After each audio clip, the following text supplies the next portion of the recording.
Our ancient testimony today comes from John 14, verse 1. Do not let your hearts be troubled. Do not let your hearts be troubled. Do not let your hearts be troubled. Do not let your hearts be troubled.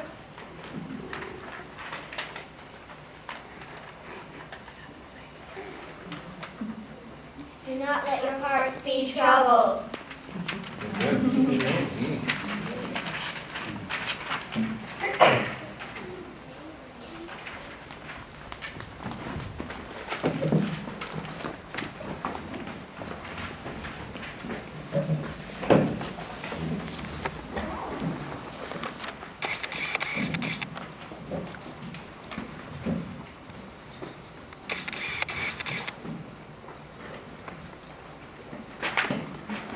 Well, you heard the first text.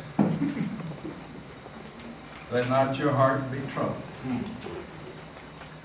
The second one, or the second foundation to my words tonight, is the breakthrough in brain research.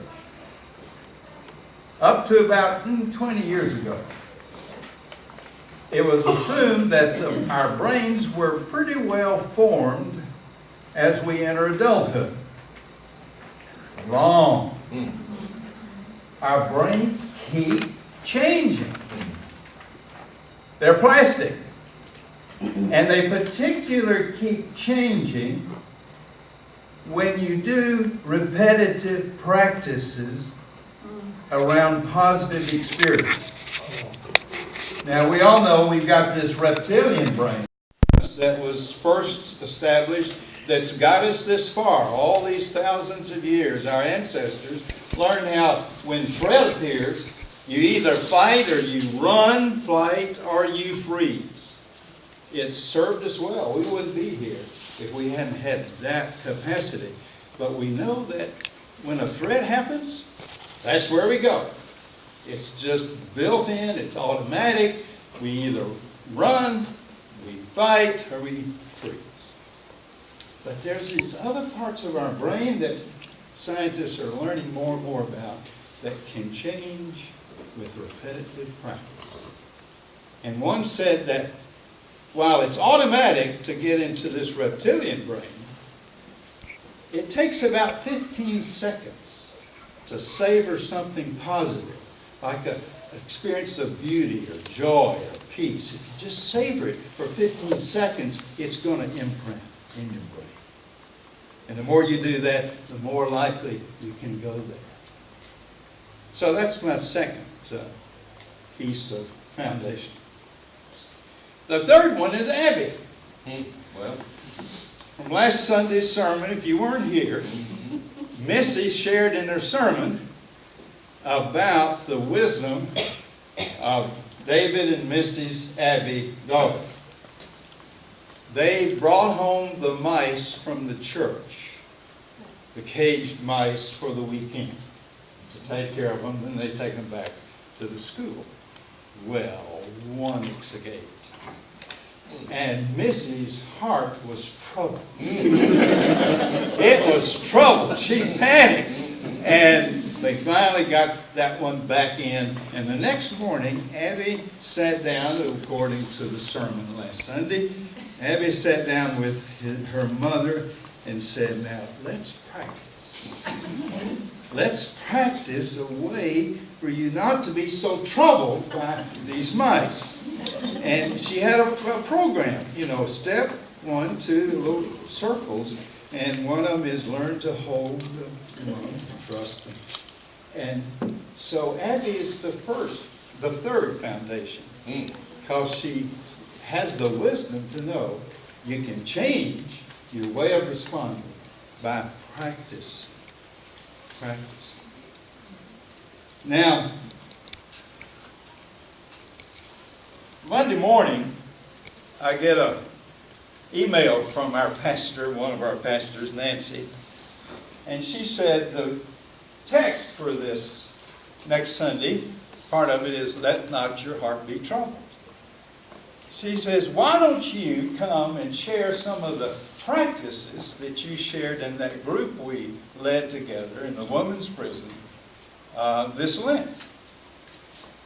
Well, this doesn't quite feel like a sermon, but you know, you don't say no to your pastor. So I said, okay. Amen. I hear an amen. So, Chris, help me just a minute here. Help me move this table over your way. And you got to do it.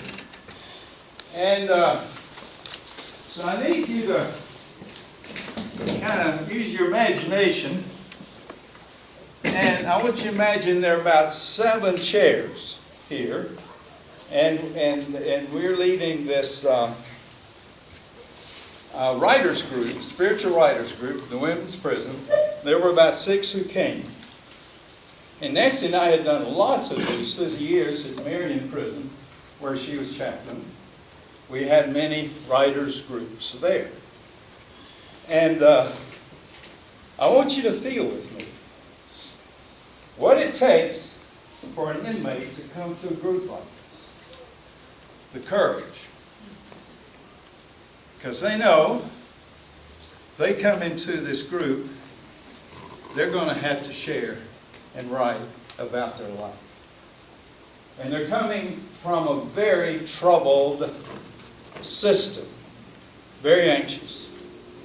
I remember the men who came a number of times saying what it's like trying to survive in a prison system. How you have to be always alert and watch your back. And you have to sniff out where the violence may just suddenly erupt. Perhaps from a staff person, but more likely from other inmates. And you got to watch not being in the middle of it, but you also have to anticipate. Because when you see it, they'll come and ask you, what did you see? Then you're a snitch and vulnerable for other violence.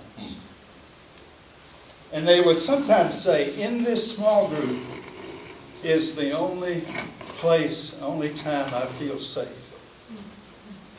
Only time I feel safe. So that's the setting.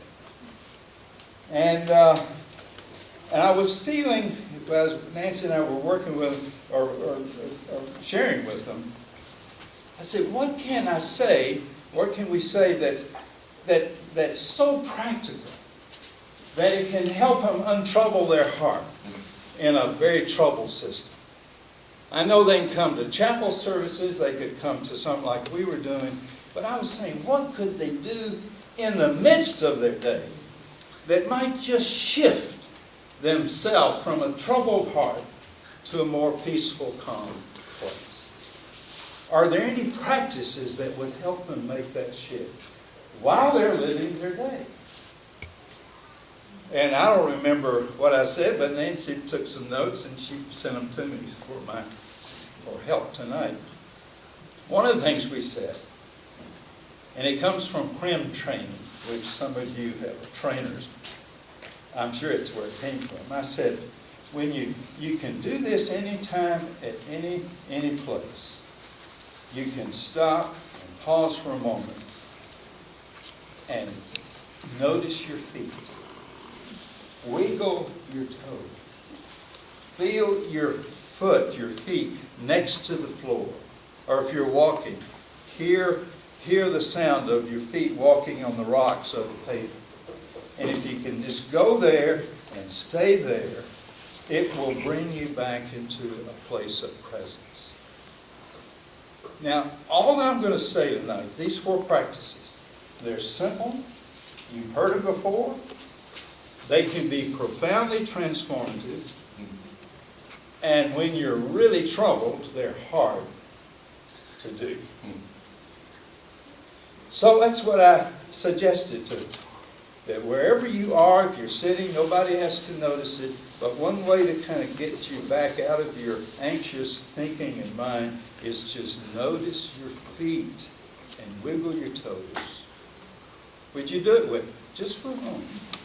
Just for a moment. Go to your feet and feel them held by the floor. Maybe move around a little bit. Just be there. Be present to your feet.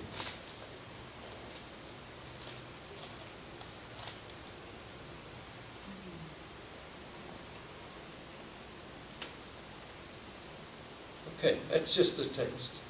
But if you did that for a couple of minutes, you probably would be back present to the time you have, to your life, to look at options. We're told that maybe 80-90% of the time we're never present. We're never living in the only time we have, which is this moment. That are busy thinking ahead or thinking back. You know what it's like. So, simple. Go to some part of your body. Feel it, be there. It might break that cycle.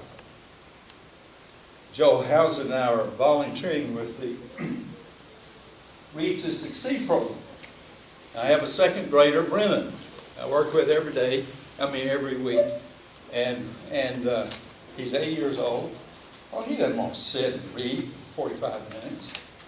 So he'll read a little bit and we'll do some things. He'll get antsy and just start walking around. So I'll say, let's arm wrestle, Brennan. And so we get into an arm wrestle. Or let's go push against the wall. Or what are your feet doing? And it breaks it. You know, he kind of gets that out and he's a little more present, comes back, and he's worth another 5 minutes. So that's one practice. Your feet. Simple, profoundly transformative.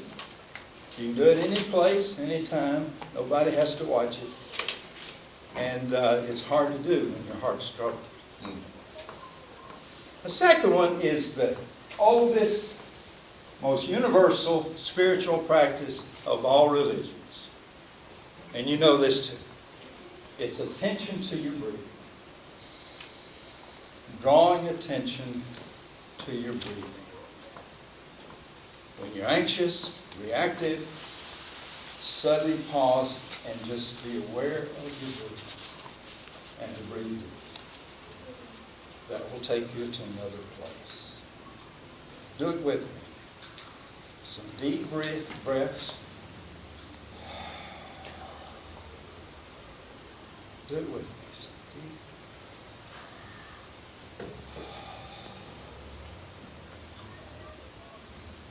Three more times.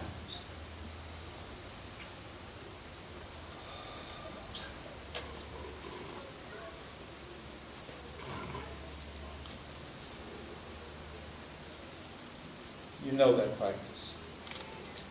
You did that for 2 minutes, you would be at a more centered place, right? You'd be more able to respond. But you can add on to that.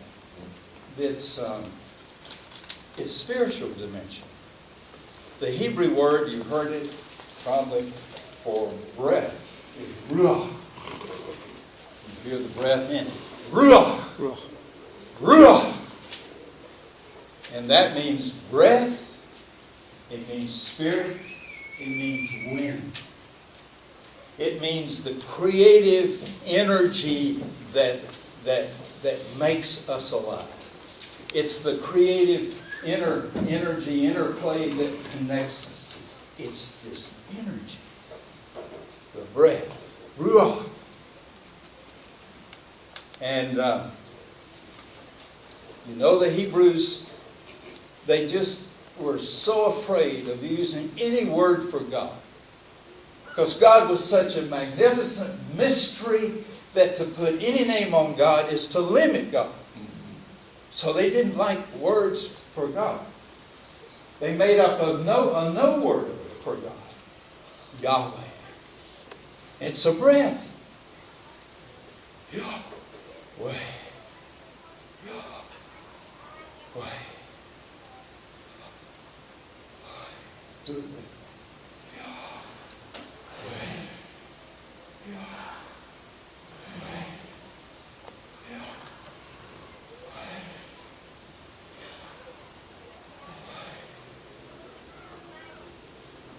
what an immediate way to connect with the Spirit of God breathing through us. Receiving, giving. Receiving life, giving. Receiving love, giving it out. That's the best description of who you and I are at our best. We are human beings who are receiving life and love, and we are giving it out. And to try to hold on to what we receive, we die. You can't hold on to your breath very long. You can't hold on to what we receive graciously in life. All the grace that comes to us. To hoard it, you can't do it. It only works to receive it fully and to give it out totally. That's a practice. You can do it. We said to these women, you can do that any place at any time. You can break your troubled spirit by just being aware that you're taking in life breath and you're giving it out over and over again. It's a practice. Simple, profoundly transformative, and difficult to do when you're troubled. A third practice we shared with our friends was call on your allies. You can anywhere, everywhere choose the practice, I'm going to call on my allies. Now you and I are made up of people in us. We are full of people in our lives, full of relationships who account for us being here. Why not call on them when we are in a troubled heart? We've done this today, most of us. We have called on the relationship with our mother. And if that was really problematic, I bet you called on some others who mothered you in a very nurturing, positive way. We all are here because we've been mothered at a time we were totally dependent. They're with us. All these people. I like to think of these allies, they're in the balcony. They're in the balcony around us, and we're out there on the field doing the best we can, and they're standing up, cheering us on. Go! You can do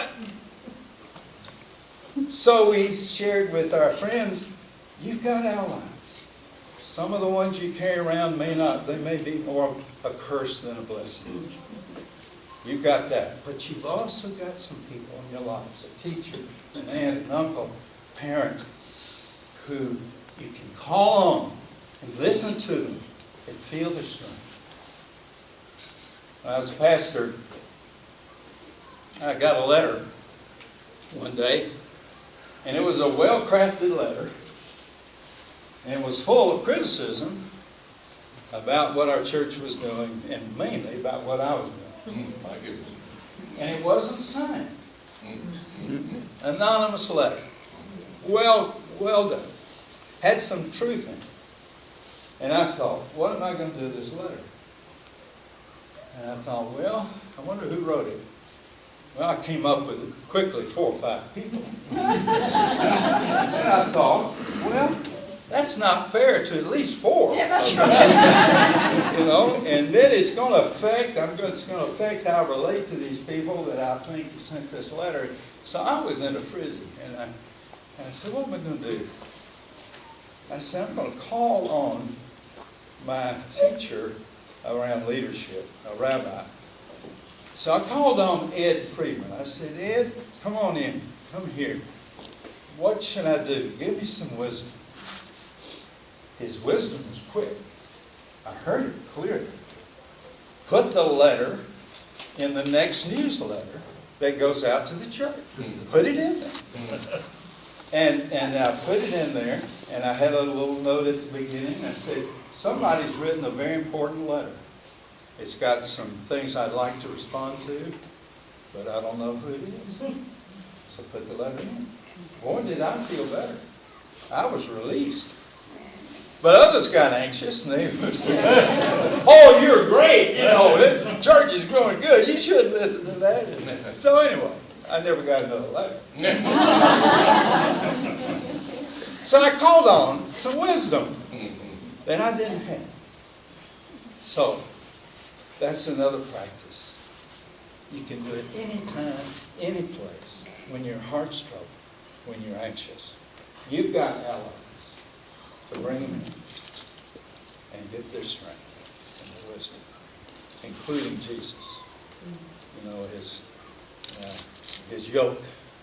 He invites us to yoke with him, which means that presence, that spirit is with us all the time.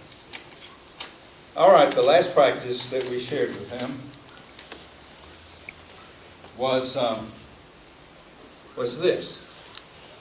I said, I think that at any time and any place, when you're really feeling upset, if you look with a squint in your eye at what is before you, and you keep looking, and you keep unpacking it will take you to wonder. It will take you to the marvel of that thing or that person. Kind of squint. And in that day, when we were with them here in the circle, I said, here we are in this chapel. And I said, let's take a moment and just really look at this chapel. Look at the walls. Look, until you begin to think, somebody had the idea for this chapel. And somebody shared the idea, and they got a group together, and they said, let's build a chapel in the heart of this prison campus. And then somebody thought, what's it going to look like? And how are we going to raise the money? And on, until you kind of get the sense, wow, we are nestled in this gift, this wondrous gift. We did nothing to deserve it. And we began to feel the wonder. That's all you got to do. Look at this place.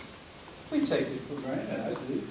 But if you look carefully at a long piece of place, you keep gazing, you keep looking, and you start thinking, somebody, somewhere, had the idea of building a worship place for our congregation. And then they kept massaging it and talking about it, and an architect came. What's it? Well, how can we build a building that reflects who we are as a community, a Presbyterian church? And they built it, raised money, and think of all the years in these walls and in the walls in other places, all the teaching and the laughter and the wisdom and the transformations that have occurred in this space. And it doesn't take long before just looking at what's before us, you begin to think, oh, God. And then that congregation dies, kind of declines, and all of a sudden you got resurrection. And that two lively other congregations come into this space, and we add on. The wonder of it. Oh, my God. We didn't do anything to deserve this. It just takes looking carefully at what is before. Could be a plant, a plant that's coming through a crevice of concrete. Could be a tree, could be a flower, could be a person, any person. And if you look long enough, you say, oh my God, look at the force for growth, the hunger for growth in that little plant or that tree. You get it. You can always get to a place of wonder. Just look carefully, deeply at what is before.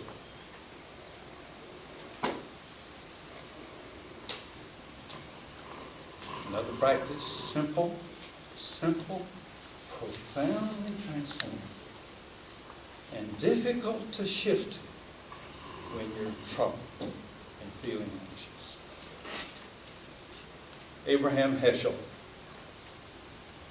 a great Jewish rabbi, mystic, theologian, and his main truth seemed to be radical amazement. He says, before you get to faith, before you get to belief and faith, the prelude to that is radical amazement. The amazement of creation, of God, of grace, of love. That's what takes you into the path of faith. And some of his last words, he was dying, and a friend, another rabbi, was visiting with him. And Rabbi Heschel said,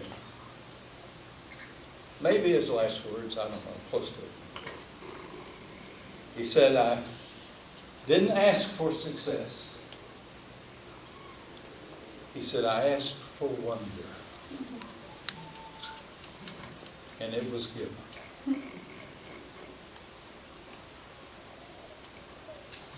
You ask for wonder.